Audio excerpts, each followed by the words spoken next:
First, let me recap. The not-so-good citizens of South Park are benefiting from the creation of a new competitive transportation product, crowdsourced handy cars. Evil little Nathan draws new competitors into the market, not that he would need to, since there are few barriers to entry and major profits to be earned. Tesla's Elon Musk insists that he's got the better product, but the South Park citizens aren't buying. You may not have realized this, but I left you with a cliffhanger.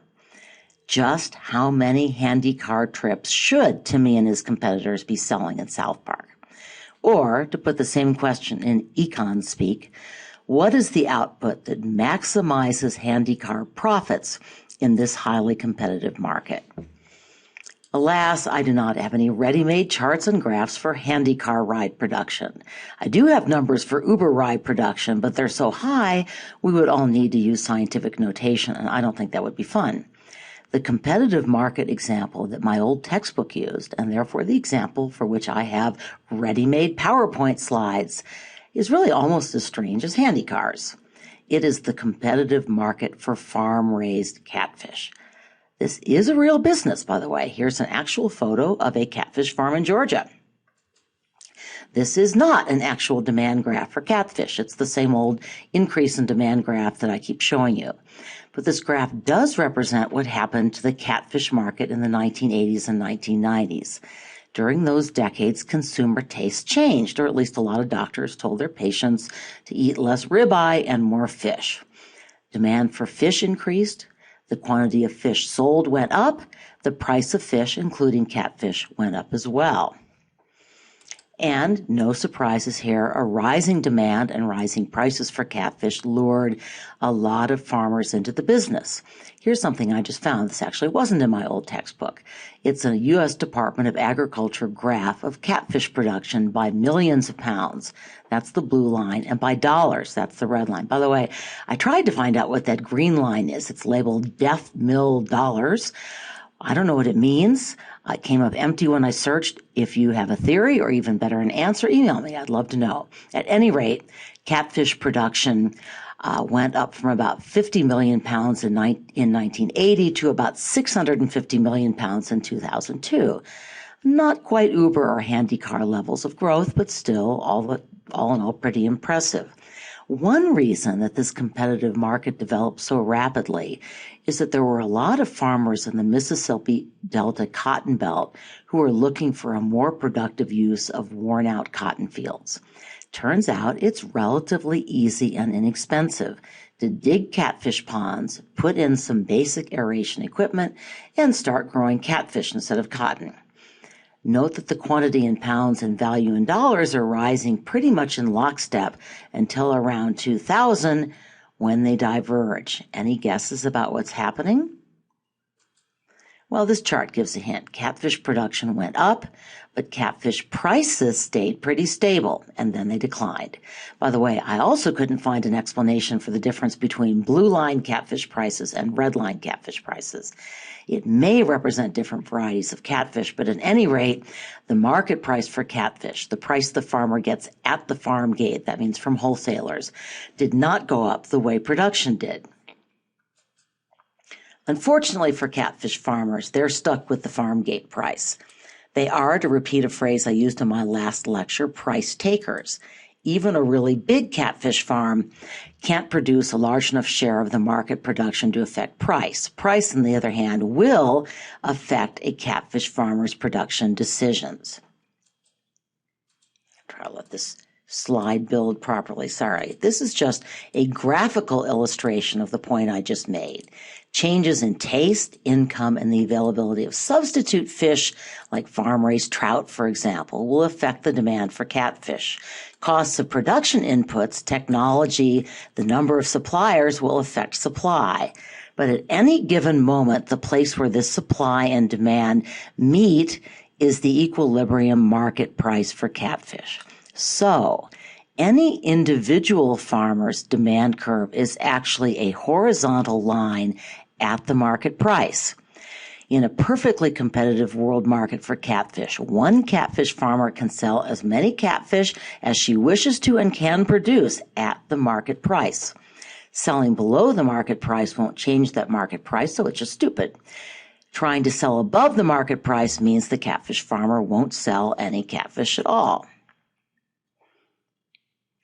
Now we get to one of the really important moments in this course, when you learn something new and something potentially very useful. I'm about to tell you the rate of production that maximizes profit for a firm. And by the way, this is true for firms across the market structure, for oligopolies, for monopolistic competition, for duopolies, for monopolies. For now, by the way, we are looking at the short-term production decision. In other words, we're assuming that a catfish farmer doesn't have time in the short run to dig a whole new catfish pond or to buy a major new piece of catfish pond or aerating equipment. Instead, our farmer is trying to figure out how many catfish he can and should grow with his existing ponds, with his existing equipment. Our catfish farmer will still have variable costs, including labor and catfish food. Remember, our catfish farmer isn't trying to maximize how much money she takes into her cash register from selling catfish. She's trying to maximize profits, which is total revenue minus total costs. So to maximize profit, a catfish farmer should produce additional baskets of catfish only if he can sell one more basket at the market price for more than it costs to produce one more basket of catfish. This is simple logic. If the market price for chocolate chip cookies, for example, is $5 a dozen, and the next dozen cookies I produce is going to cost me $6 a dozen, I should turn off my oven and send my baker home. The term for the cost of producing an additional unit, in this case I'm calling it a dozen cookies, is, you should remember this from the last unit, marginal cost. You've already learned this term, and now you're going to see why it is so very important. Okay, we'll see how long. Good, it built right away. So you've seen this kind of cost table before in Unit 2. Let's assume that output is measured in baskets of catfish per hour. So what are the fixed costs of the catfish farm? Well, they're $10 an hour, since that's the cost at a production rate of 0. Average total costs of catfish production show the typical pattern. They go down at first because fixed costs are being spread over more production. Then they go up because the law of diminishing returns is kicking in and marginal cost of catfish production is rising. Here we see the graph of the marginal cost of catfish production, these very slow building graphs. Now this table has a few more columns. The most important piece of information that we now have is market price. Remember, that's established by market supply and demand. This table indicates that market price for catfish at this point is $13 a basket. From this, we can calculate total revenue. It's just price times quantity, right? And then once we subtract total cost, we have total profit. Note that another term for price is marginal revenue. Basically, the amount of revenue you get from selling one more unit. It's just that in competitive markets where firms are stuck with the market price, marginal revenue is the same as price. So, how many baskets of catfish should the farmer produce an hour to maximize profits? Now, I am peeved with the textbook author. It would not have been that hard to come up with different profit figures at quantities 3 and 4, and I assure you that when I set up cost tables, that is what I will do.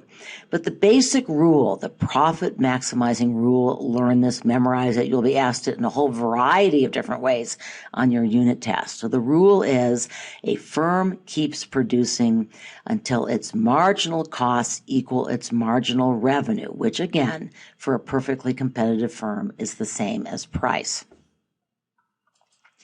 Okay, this just summarizes what I just said, but it's a nice, clear, simple chart, may make it easier to remember.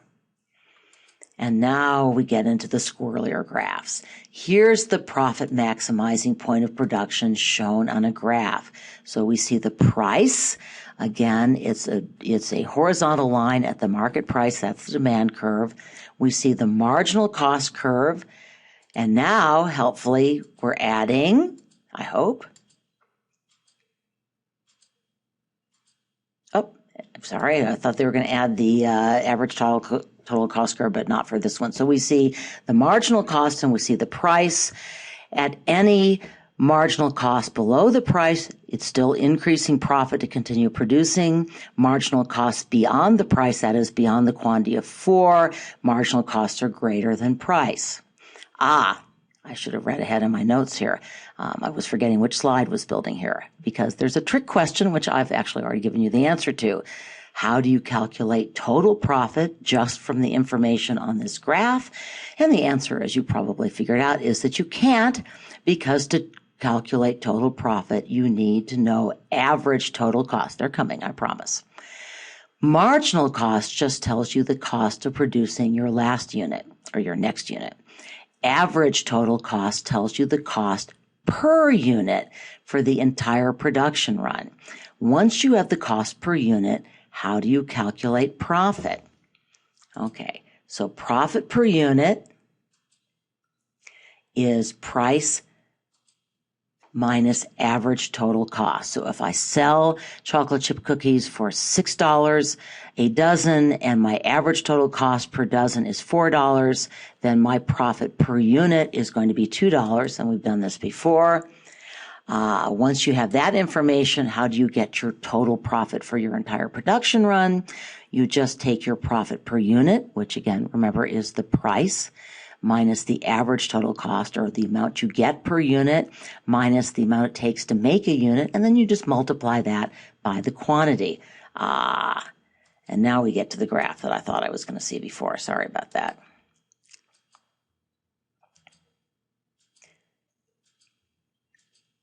There we have it, the average total cost curve.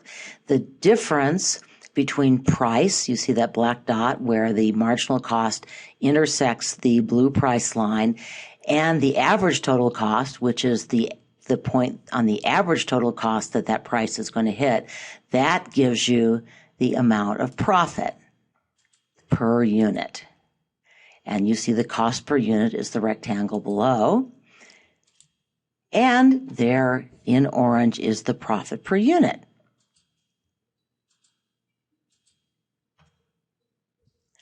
And finally, another mystery is revealed. The supply curves you've been looking at since January take off their masks and are revealed as marginal cost curves.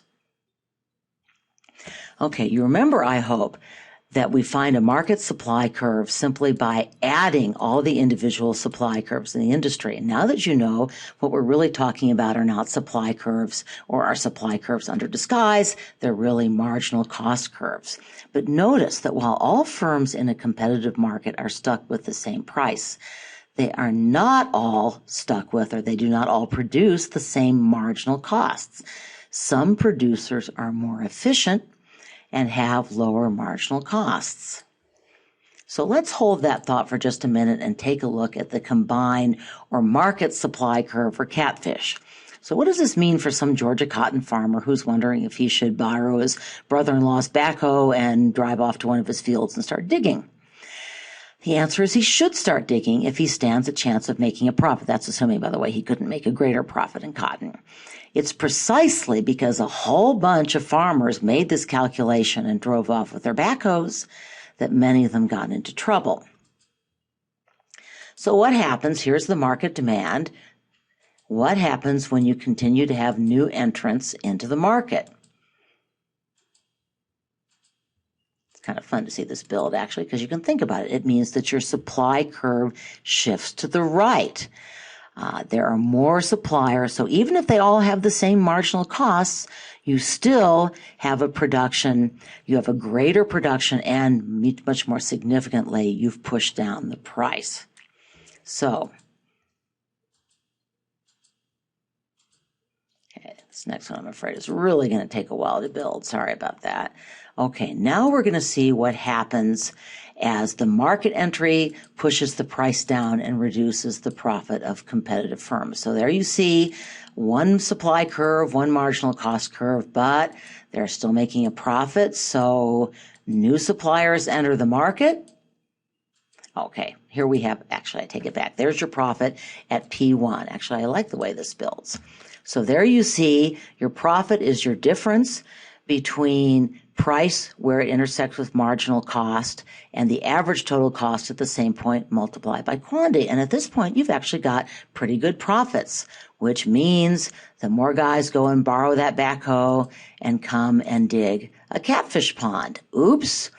That change in supply is going to lower the price, does not, however, necessarily change marginal costs. So now you have price intersecting marginal cost at a lower price.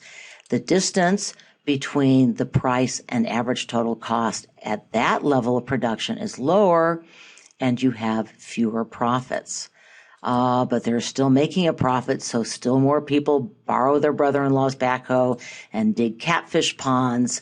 And this keeps happening in a competitive market until you reach rock bottom, the point where marginal cost equals average total cost equals price, and all of your economic profits have disappeared. And this does, in fact, happen in competitive markets.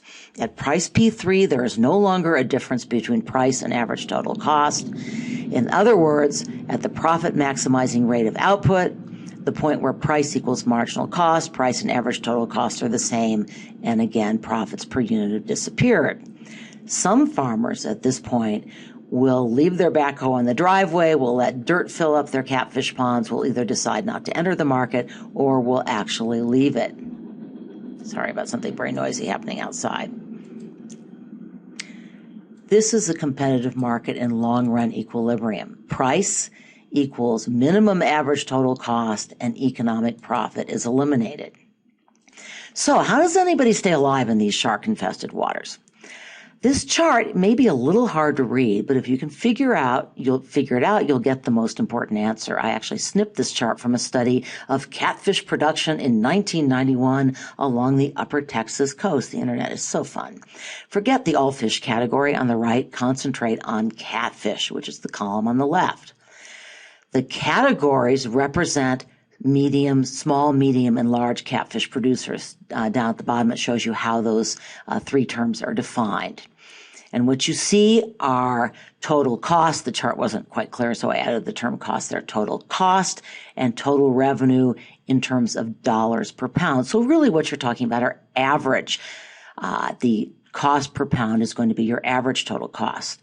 Now note that total revenue is the same for all three categories of producers. It is 70 cents per pound, which must have been the market price for Texas coast catfish in 1991. But notice that the total cost per pound, which again is really just another way of saying average total cost, is not the same for the three categories of producers. Small catfish farmers have an average total cost of about 60 cents. So their profit per pound at this point was about 10 cents. Large catfish producers have an average total cost of about 57 cents. They make a profit per pound of 13 cents. Note that this market has not yet entered long-term equilibrium. New suppliers could still make a profit. Now, these are actual economic statistics, and they're borne out by our USDA chart that I showed you earlier. But the earlier version I had cut off before the production began to decrease. I was going to create a little suspense in the course. So this time I didn't chop it off, and you see the production in pounds and dollars carried out to 2010. I've added the first orange arrow in 1991, which is the year of the Texas study. In that year, as you can see, production was still increasing. New farmers were getting out their backhoes and entering the market. And no wonder we can see that profits could still be made, although some producers were making more profits than others, as we also saw. The difference was their marginal cost structure.